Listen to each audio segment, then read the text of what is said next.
안녕하세요. 반갑습니다. 토종 벌통을 설치하고 어떻게 하면 벌들이 잘 들어오는지 제 경험 바탕으로 말씀드려 보겠습니다. 앞에 보시는 바와 같이 저런 곳에는 잘 손질을 해서 벌통을 설치하면 잘 들어가는데요. 그리고 햇빛이 하루 종일 들어오는 곳에는 벌들이 잘 들어오지 않습니다. 어느 정도 그늘도 지어야 되고요. 또 주변에 이렇게 맑은 물이 흐르면 더욱 좋습니다. 그리고 벌들이 들락날락 할 수 있도록 이 긁어치는 나무가 있으면 이런 톱으로 제거를 시켜 주시면 됩니다. 그리고 주변을 깨끗하게 이렇게 정리를 해 주셔야 돼요. 그리고 칡넝쿨이라든가 얼음덩쿨 모두 제거를 하고요. 앞이 훤히 트이게끔 그렇게 만들어 주시면 됩니다. 저도 오전부터 지금까지 이렇게 벌통을 설치했고요. 여기 주변을 보시면 깨끗한 물도 흐르고요. 또 나무 가지 이렇게 벌들이 왔다 갔다 자유롭게 할 수 있도록 모두 제거를 했습니다. 이렇게 한번 보십시오. 오늘 아침부터 제가 이렇게 가지 정리를 했고요. 여기 있는 가지는 톱으로 잘라서 다른 곳으로 이동을 시키면 됩니다. 혹시나 나중에 큰 비가 오면 이 나무들이 떠내려가서 어디에 걸려서 물 소통이 잘 안 될 수가 있어요. 그래서 저쪽으로 한쪽으로 치울 예정이고요. 제가 이 벌통 놀 자리를 며칠 동안 찾아다녔는데 오늘 여기 좋은 곳을 이렇게 발견을 했습니다. 저쪽 부근에도 아주 좋은 데가 여러 군데 있는데요. 특히 여기가 상당히 마음에 듭니다. 벌통 3개 정도 설치할 수 있는 그런 곳인데요. 제가 이렇게 가을에 설치한 이유는 따로 이유가 있습니다. 봄에 설치해야 되는데요. 봄에는 바쁘고 그렇기 때문에 가을에 제가 이렇게 미리 설치를 해놨어요. 그러면 봄에 가끔씩 이렇게 와서 청소만 해주고 그러면 되거든요. 이런 곳에는 보면 벌통하고 여러가지 갖고 오려면 무거워서 힘들어요. 하나씩 나르다 보면 저렇게 이제 완성이 되는데요. 이제 올라가서 어떻게 설치했는지 한번 보여드리겠습니다. 여기에 보시면 이 오동나무로 이렇게 제작한 벌통인데요. 이렇게 청테이프를 바르고요. 이음새 부분에는 제가 실리콘을 싸서 벌레들이 들어가지 못하도록 이런 데는 제가 실리콘을 싸서 이음새를 보이지 않게끔 이렇게 다 막아놨어요. 그리고 안쪽에는 이런 나무를 대서 이런 나무를 이렇게 2개씩 이렇게 대줘야 됩니다. 꿀벌이 이렇게 많이 이렇게 모이잖아요. 그러면 잘못하면 떨어질 수가 있어요. 그래서 이렇게 중간중간에 2개씩 이렇게 대주면은 진동이 있어도 벌집이 떨어지지 않습니다. 벌집이 떨어지면 벌들은 모두 또 나가기 때문에 미리미리 잘 이렇게 하셔야 됩니다. 그리고 바위 위에다가 이렇게 벌통을 놓으면 되는데요. 지저분하고 그래서 이렇게 깔판을 하나 깔고요. 그리고 비가 많이 와도 비가 새지 않도록 벌통이 또 젖으면 안 되거든요. 젖으면 안 되기 때문에 또 위에 지붕을 이렇게 만들어 주고요. 요 주위에는 보면 비가 오면 또 흙이 이렇게 떠내려옵니다. 떠내려오면 또 안 되기 때문에 여기에 또 돌 가지고 이렇게 쌓았어요. 쌓았고 이쪽으로 빗물이 들어가지 않도록 이렇게 깔판을 깔았습니다.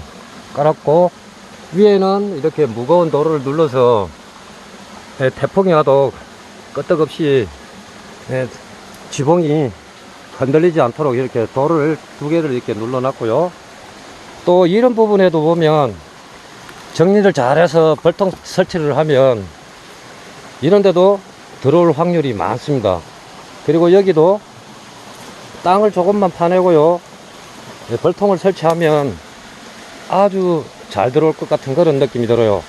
이 땅을 조금만 파내면 벌통 한 통 정도는 더 설치할 수 있을 것 같아요. 햇빛이 중요한데요, 오전까지 햇빛이 들어오고 이 나무 그늘이 어느 정도 있어야 됩니다. 벌들도 보면 더우면은 날개짓으로 그 열기를 식히거든요. 자세히 그 밤에 들어보면요, 붕붕붕 소리가 크게 들려요. 더우면, 그리고 무엇보다도 통풍이 잘 돼야 되고요, 좀 시원하고 그런 것을 좋아합니다, 여름에는. 그리고 겨울에는 보온 재료로 따뜻하게 이렇게 감싸줘야 돼요. 안 그러면 자들이 얼어서 죽을 확률이 많습니다. 이 벌을 이렇게 하다 보면요, 세심한 그 배려가 있어야 벌을 잘 키울 수 있고요, 조금만 신경 쓰면 누구나 벌을 쉽게 받을 수 있습니다. 저는 어릴 때부터 부모님께 배워서 지금까지 이렇게 기억해 두었다가 이렇게 했더니 올 봄에 2통을 받았어요. 2통을 받아서 하나는 동생에게 선물 주었고요, 하나는 지금 튼튼하게 벌들이 왕성하게 지금 활동을 잘 하고 있습니다. 이렇게 보시면 큰 바위가 이렇게 비가 맞지 않겠죠. 이제 지붕 역할을 해주고요. 요런 것을 벌들이 참 좋아합니다. 한번 보십시오. 적당한 햇빛, 그런 곳입니다. 너무 햇빛이 많이 들어와도 벌들이 살지를 못해요. 들어왔다가 다시 나갈 수도 있어요. 그래서 항상 세심한 배려가 있어야 되고요. 여기서 이렇게 보시면 환하게 이렇게 벌들이 자유롭게 왔다 갔다 이렇게 할 수 있죠. 앞에는 보면 이제 고염나무가 하나 있는데요, 가지 하나만 조금만 이렇게 치면 더 멋지게 될 것 같습니다. 이 나무는 제가 왜 제거를 하지 않았냐면요, 이 나무로 인해요, 이렇게 그늘이 지거든요. 그늘이 약간 어느 정도 져야 돼요. 그래야만이 이 벌들이 활동을 잘 합니다.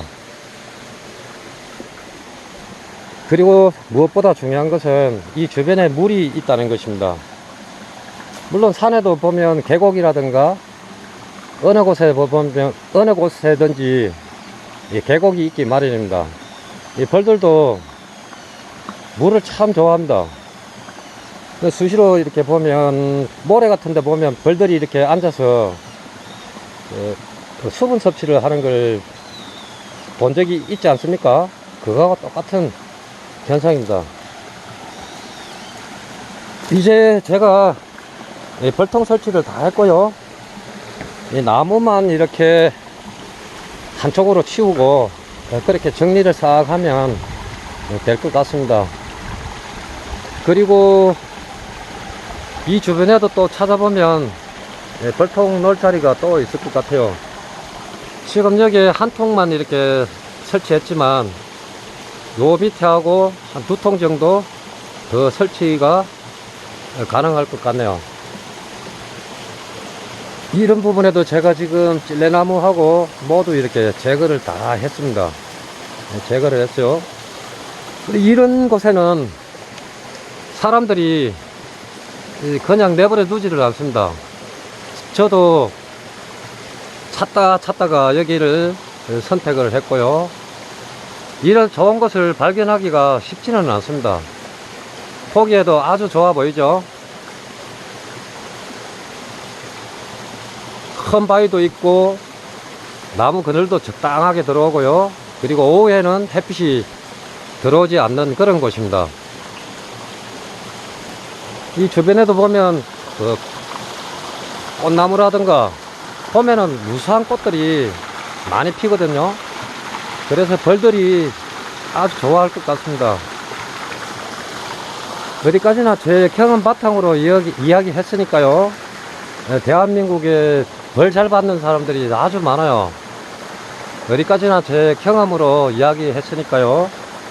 아마 다른 분들도 저와 같이 이렇게 비슷하게 했을 것으로 보입니다.